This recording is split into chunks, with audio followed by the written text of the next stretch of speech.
Talking with Madison College's baseball coach Mike Davenport after yet another Region 4 championship. Coach, it's your 7th straight, 13th overall. What do those numbers mean to you? That we won this year. So as soon as everything starts in the fall, the message is that we've had a good run and we've gotten there quite a bit. But the reason why I think it continues to happen is because we don't talk about what happened last year. We just work on trying to be our best version of the team that we're coaching this year at the end.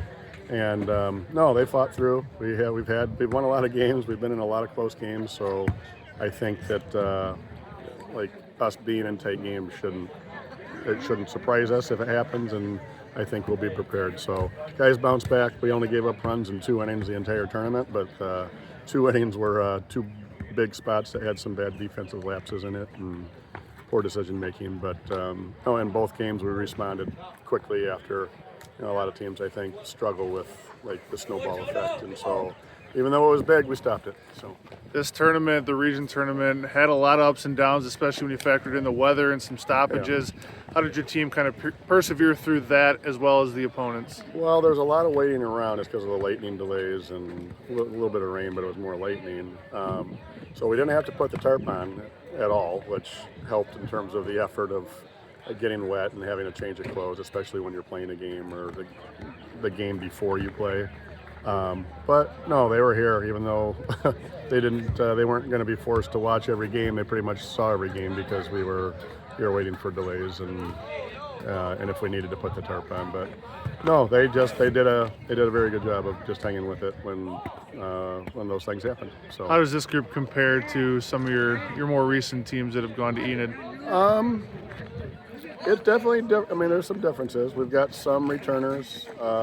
We've got some injuries to guys that have been big parts of the team this year and last year that I'm not sure we're going to get either of the guys that didn't get to play this tournament back, but there's a chance, I think. But no, we did it with a lot of freshmen pitching and then some freshmen on the field, not a ton of guys that were out there had big tournaments and made big plays at the right time. So it'll be your 7th straight trip to Enid. That breaks your own NJ record. You're a bit of a fan favorite down in Enid. So how much are you looking forward to get another trip down there? Well, obviously because we've been so much, it's very familiar. But it's just they run a great tournament, and as soon as we do qualify, and you can sit back and kind of know that you're going back. It's an exciting time, and I think nearly every year at least half of the team is new and they haven't experienced it, and the guys who have been to have gotten to go kind of fill them in before they get there. And